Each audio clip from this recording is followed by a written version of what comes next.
So here's something that people who study the brain have come to realize. When we are under a lot of stress, our thinking becomes more extreme. It becomes more polarized.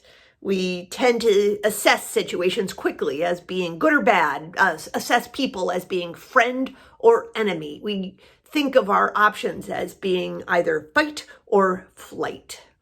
Now, this past year has been a very stressful one for everybody in this country as we've gone through the COVID-19 pandemic.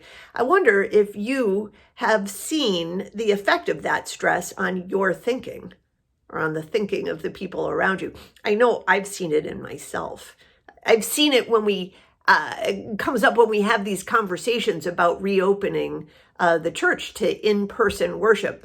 I find myself wishing that the State Department of Health or the CDC would just tell me, is the pandemic still happening or is it over? Should we open the church or should we stay away from the church?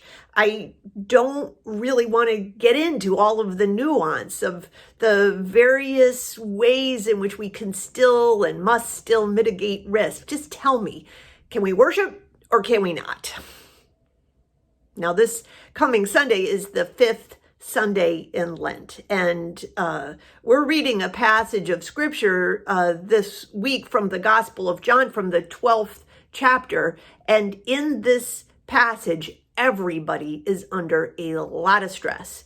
This passage comes in the gospel narrative right after Palm Sunday. Jesus and his disciples have entered into Jerusalem, and now Good Friday is breathing down their necks. They're all very anxious.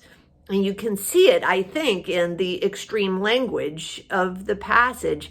You know, this is about, do you hate your life or do you love it? Do you want to save your life or are you willing to lose it? Are you walking in the light or are you walking in the dark? Now, given the amount of stress in this scripture, this kind of extreme language is certainly understandable, but I gotta ask, is it helpful? Is it any more helpful than my own desire to have somebody tell me whether the pandemic is happening or whether it's done? Does that kind of yes or no extreme thinking help us find solutions? We're gonna have to listen carefully to this scripture. But I think if we do, we'll find a way forward, because embedded into all of that polarization is a metaphor, or maybe even a parable. Should it surprise us that Jesus finds an antidote to the extremities that come with stress when he reaches down and touches the earth, when he reconnects to the earth, to growing things, to seeds, to tender new shoots?